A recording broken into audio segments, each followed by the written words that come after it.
আসসালামু আলাইকুম সুপ্রিয় দর্শক মণ্ডলী। Bangladesh cricket board Asia Cup 2025-এর জন্য 16 সদস্যের স্কোয়াড ঘোষণা করেছে।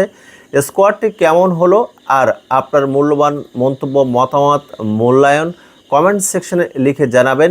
এই স্কোয়াড 10-এর মধ্যে আপনি কত দিবেন?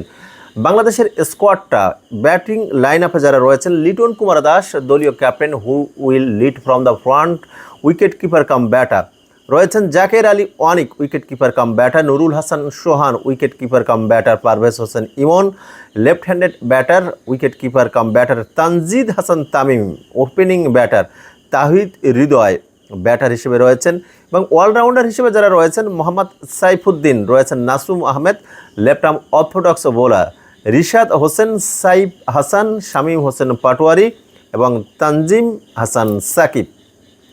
বোলার হিসেবে রয়েছেন মুস্তাফিজুর রহমান যথারীতি এবং রয়েছেন শরীফুল ইসলাম, তাসকিন আহমেদ স্পিড স্টার, রয়েছেন শেখ মেহেদি আর স্ট্যান্ড বাই ক্রিকেটার হিসেবে রয়েছেন সৌম্য সরকার, মেহেদি হাসান মিরাজ, তানভীর ইসলাম এবং হাসান মুরাদ।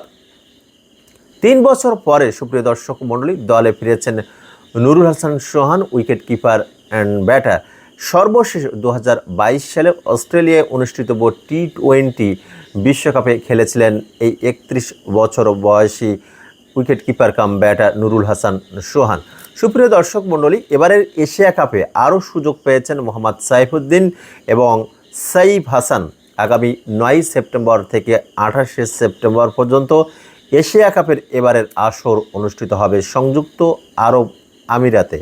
এশিয়া কাপ হবে টি-20 ফরম্যাটে, যেখানে মোট 19 ম্যাচ হবে, যার মধ্যে 11টি ম্যাচ অনুষ্ঠিত হবে দুবাইতে এবং 8টি ম্যাচ অনুষ্ঠিত হবে আবুধাবিতে। গ্রুপ এ এবং গ্রুপ বি।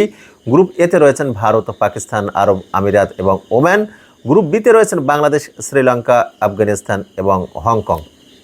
এশিয়া কাপে বাংলাদেশের মিশনটা শুরু হবে 11 সেপ্টেম্বর। হংকংয়ের বিরুদ্ধে তারা প্রথম ম্যাচ খেলবে এবং 13 সেপ্টেম্বর শ্রীলঙ্কার বিপক্ষে বাংলাদেশের দ্বিতীয় ম্যাচ আর 16 সেপ্টেম্বর আফগানিস্তানের বিপক্ষে বাংলাদেশের তৃতীয় ম্যাচ।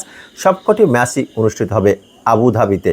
সুপ্রিয় দর্শক মণ্ডলী, যে কথা বলছিলাম, সাইফ হাসান 2021 সালে পাকিস্তানের বিপক্ষে মিরপুরে টি-20 অভিষেক হওয়ার পরে এখনও পর্যন্ত 5টি টি-20 ম্যাচ খেলেছে।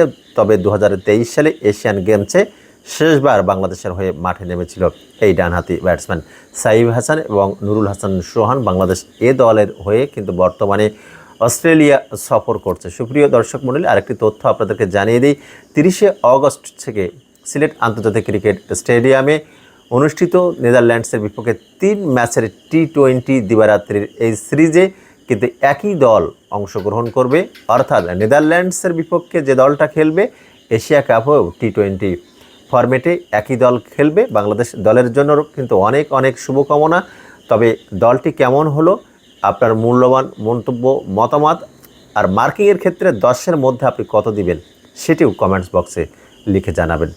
এখন পর্যন্ত আপনারা যারা আমার ভিডিওটি দেখলেন, আপনাদের সকলকে অসংখ্য অসংখ্য ধন্যবাদ এবং অভিবাদন। Thank you so much for watching this video. খুদা হাফেজ।